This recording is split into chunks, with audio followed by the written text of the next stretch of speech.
ऐतराज काहे को करना, ये बात हमें बैठ बताई जा रही जाइए। है।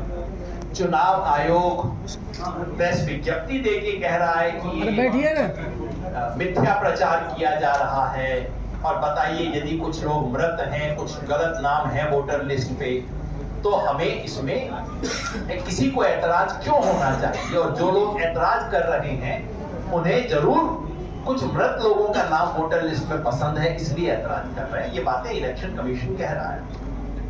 इसलिए मैं कुछ चंद बातें आप सब लोगों के सामने रखना चाहता हूं, इस उम्मीद से कि यहां सिर्फ 200-250 लोग नहीं बैठे, मैं कुछ लाख लोगों से बात कर रहा हूं, क्योंकि यहां बैठा हर शख्स कम से कम 1000 लोगों को समझा सकता है कि हकीकत क्या है।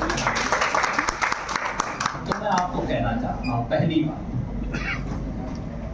ये जो SIR हो रहा है, ये वोटर लिस्ट का संशोधन नहीं है। ये वोटर लिस्ट नए सिरे से लिखने की कवायद है, और इन दोनों में बुनियादी फर्क है। एक होता है कागज पे लिखी हुई लिस्ट जिसमें आप काटापीटी करते हैं, ये नाम जोड़ा, ये नाम काटा, ये कर दिया। एक होता है पुरानी लिस्ट को कूड़ेदान में डाल दिया, कोरे कागज पे आपने नई लिस्ट बनानी शुरू की। तो ये कोरे कागज पर नई लिस्ट बनाई जा रही है। ये मैं नहीं कह रहा, चुनाव आयोग सुप्रीम कोर्ट में हलफनामा देके कह रही है कि ये डी नोवो एक्सरसाइज है। डी नोवो का अंग्रेजी में मतलब होता है कि नए सिरे से। फर्क क्या है? अगर पुरानी लिस्ट में आपका नाम था, संशोधन होता और कट जाता, तो आपके पास हक है कि आप जाके कहते मेरी सुनवाई हो, मेरे को अपील करने का हक है, मेरा नाम आपने कैसे काट दिया, मुझे डेड कैसे घोषित कर दिया। आपके पास हक था सुनवाई का, आपको नोटिस मिलना चाहिए, आपकी सुनवाई होनी चाहिए, और अगर आप फैसले से खुश नहीं हैं तो आपको पहली अपील करने का हक है, सेकंड अपील करने का हक है। लेकिन अगर नई लिस्ट बन रही है और आपका नाम उसमें नहीं है, आपको कोई हक नहीं है किसी भी तरह। मतलब 1 अगस्त को जो लिस्ट बिहार में लाई जाएगी, और उसमें मान लीजिए 1.5 महीने पहले मेरा नाम था उस लिस्ट में, और अब इलेक्शन कमीशन ने कह दिया कि योगेंद्र यादव तो मर गया, तो अब योगेंद्र यादव को यह हक नहीं है कि जाके कहे कि नहीं हुजूर मैं जिंदा हूं, मेरा कैसे नाम काट दिया, मेरी अपील होनी चाहिए। नहीं, वो कहेंगे कोई बात नहीं बेटा, सड़क पे खड़े हो, नए सिरे से अप्लाई करो। आपको जिसका नाम ड्राफ्ट लिस्ट में 1 तारीख को नहीं आएगा, उसे अब एक नए वोटर की हैसियत से 0 से शुरू करके अप्लाई करना होगा। तो पहली बात, ये संशोधन नहीं है, नए सिरे से कोरे कागज पर वोटर लिस्ट बनाने की कवायद है।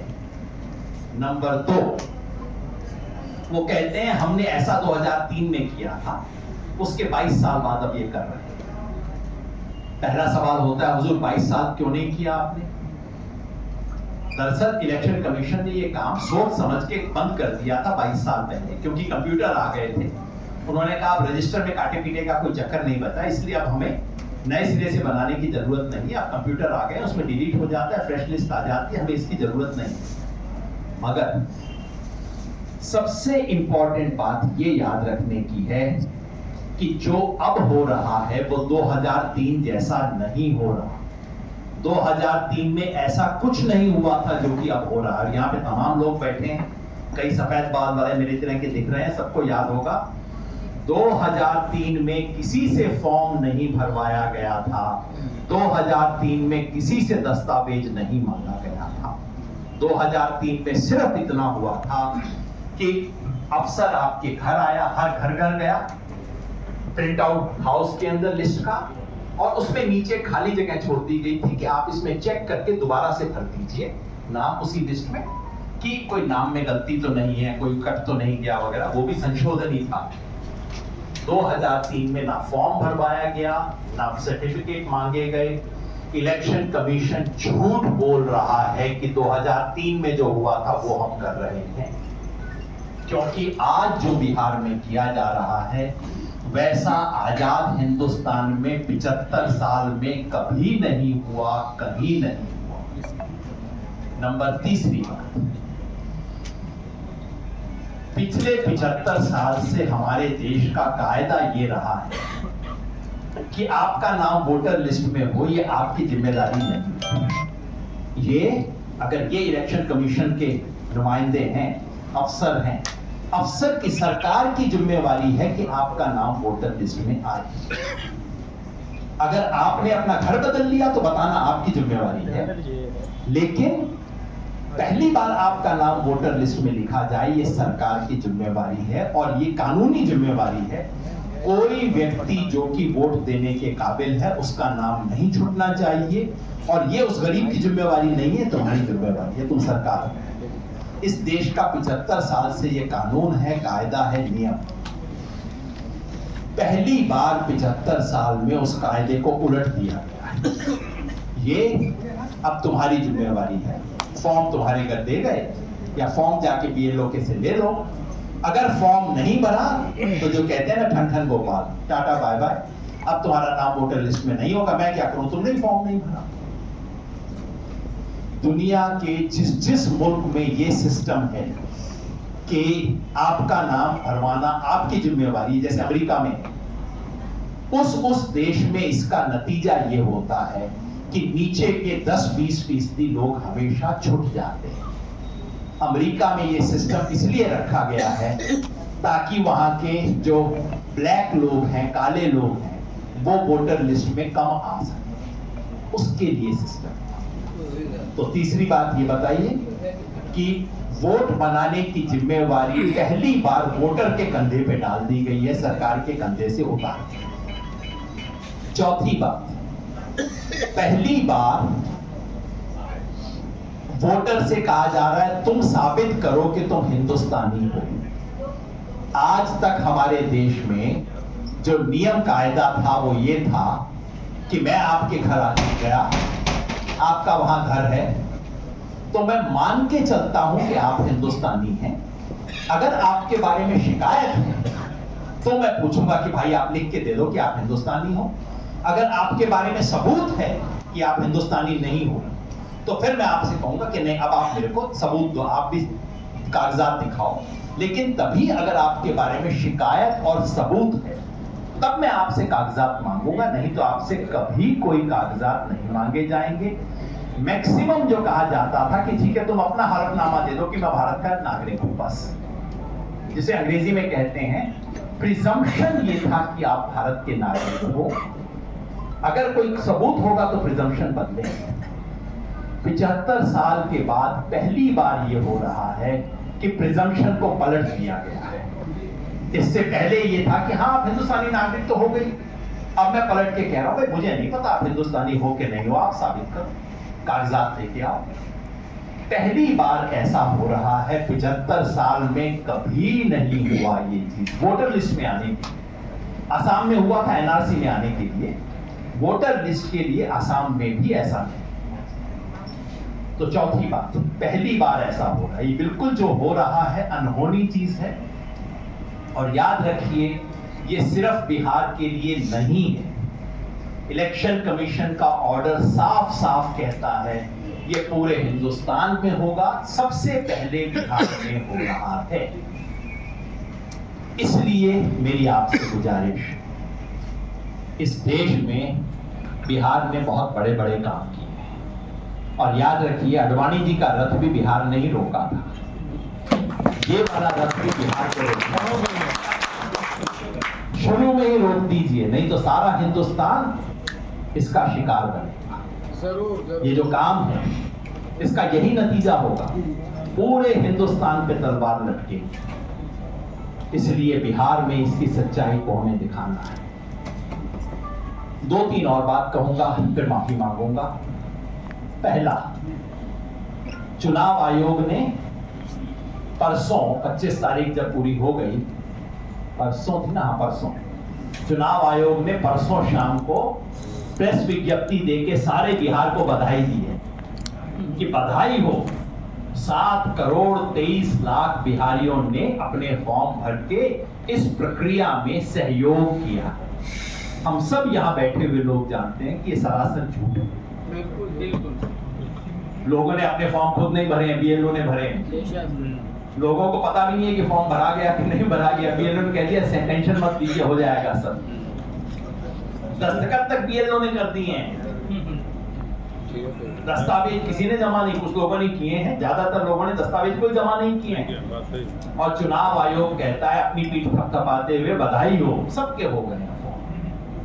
मगर याद रखिए तलवार लटकी हुई है, मतलब आपको सिर्फ दस्तावेज देने से टाइम की छूट मिली।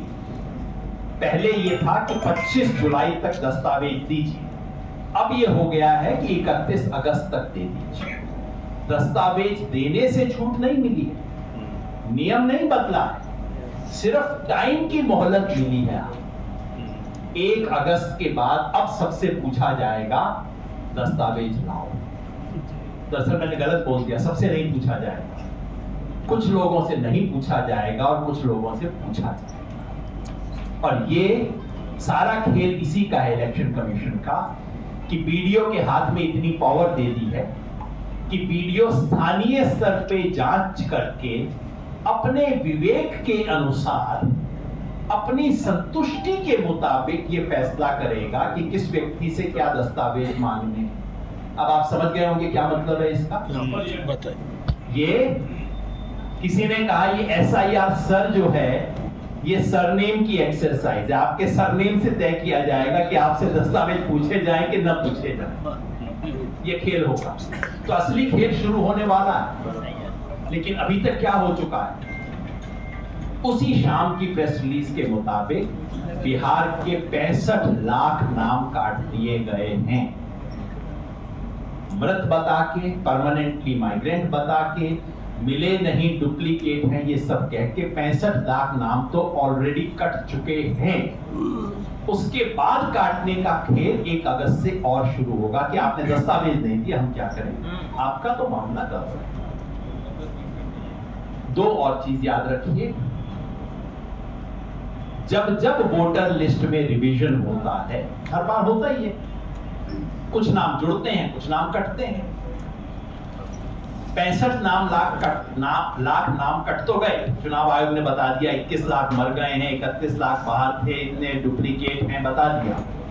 कितने नाम जुड़े हैं कोई बता सकता है मुझे? नहीं जुड़ा, एक भी नाम नहीं जुड़ा है पूरे बिहार में। 1 महीने तक घूमे, 8 करोड़ लोगों में गए और इनको एक शख्स 65 लाख लोग मिल गए जिनका नाम वोटर लिस्ट में नहीं होना चाहिए, और एक शख्स इनको नहीं मिला जिसका नाम होना चाहिए, जिसका नाम पहले नहीं था। क्या एक बंदा नहीं है पूरे बिहार में ऐसा? जिसका मतलब ये रिवीजन की एक्सरसाइज नहीं थी, सिर्फ और सिर्फ डिलीशन की एक्सरसाइज थी। ये नाम काटने की एक्सरसाइज है, ये संशोधन या नए सिरे से लिखने की कोई एक्सरसाइज नहीं। और एक बात और बधाई दे दूं आपको, उसके बाद मेरी बात खत्म। 3 हफ्ते से आपको बताया जा रहा है कि बिहार में घुसपैठिए हैं, बांग्लादेशी हैं, रोहिंग्या हैं, न जाने कौन कौन आए हुए हैं, नेपाली हैं। और क्यों हम कर रहे हैं एसआईआर? क्योंकि इन लोगों को पकड़ना है। आपको बताया जा रहा है कि आधार कार्ड जरूरत से ज्यादा किशनगंज में है। क्या कुछ चल रहा है पिछले 3 हफ्ते से?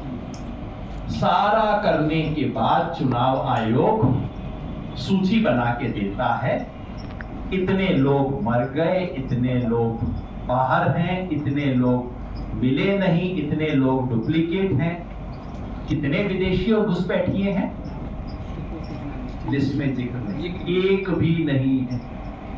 पूरा महीना सारे देश को उल्लू बनाने के बाद ये एक नाम नहीं बता पाए हैं जो कि विदेशी या घुसपैठी हो, जिस पे संदेह हो विदेशी या घुसपैठी होने का।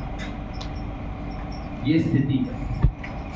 तो मेरे दोस्तों, मैं ये सब बातें इसलिए कहना चाह रहा था कि हर गांव में, हर नुक्कड़ पे चर्चा होती है, हर बार झूठे तर्क दिए जाते हैं। आप सबके माध्यम से सच्चाई लोगों तक पहुंच सके। ये जो एसआईआर है, ये इस देश के अंतिम पायदान पे जो व्यक्ति खड़ा है, उसका आखिरी हक जो उसके पास बचा है, यानी कि वोट देने का, अंतिम पायदान वाले का आखिरी हक वो छीनने की कोशिश।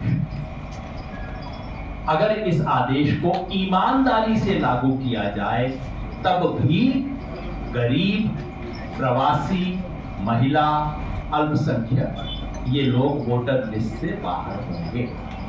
इसका किसे फायदा मिलेगा, किसे इसका नुकसान होगा, आप सब समझदार हैं, किसी से बात छुपी हुई नहीं है। बिहार में अगर निचली पायदान के लोगों का वोट कटता है, अल्पसंख्यक का, गरीब का, प्रवासी का वोट कटता है, किस पार्टी को फायदा होगा और किसे नुकसान होगा, हम सब समझ सकते हैं। ये कोशिश है।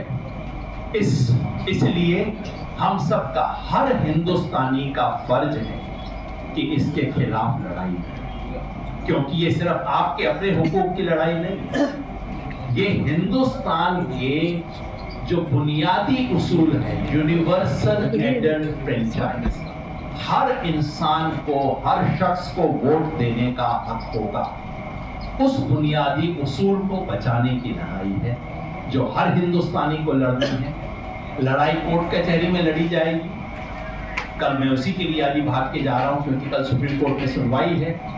लेकिन मैं आपको ईमानदारी से कहूं, कोर्ट कचहरी पे बहुत ज्यादा यकीन मत कीजिए। दुनिया में जब भी रिपब्लिक को, गणतंत्र को बचाने की लड़ाई होती है, ना पार्लियामेंट बचाती है, ना कोर्ट कचहरी बचाती है। रिपब्लिक को सिर्फ और सिर्फ पब्लिक बचाती है।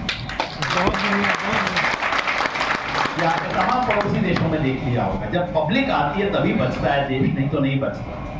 तो कोर्ट कचहरी की लड़ाई अपनी जगह है, लेकिन हमें अपनी लड़ाई लड़नी और सब कुछ भूल के लड़नी है, क्योंकि ये हिंदुस्तान के बुनियादी उसूल को बचाने की लड़ाई है। आपने मुझे वक्त दिया, मेरी बात सुनी, बहुत शुक्रगुजार हूं। फिर से माफी मांगता हूं कि बोल के मैं भाग जाऊंगा, लेकिन आप समझ रहे हैं मैं क्यों जा रहा हूं, किस काम के लिए जा रहा हूं। और ये जो बात मैंने बताई, ये आपके जरिए लाखों करोड़ों लोगों तक पहुंचे, बस यही मेरी गुजारिश है। बहुत बहुत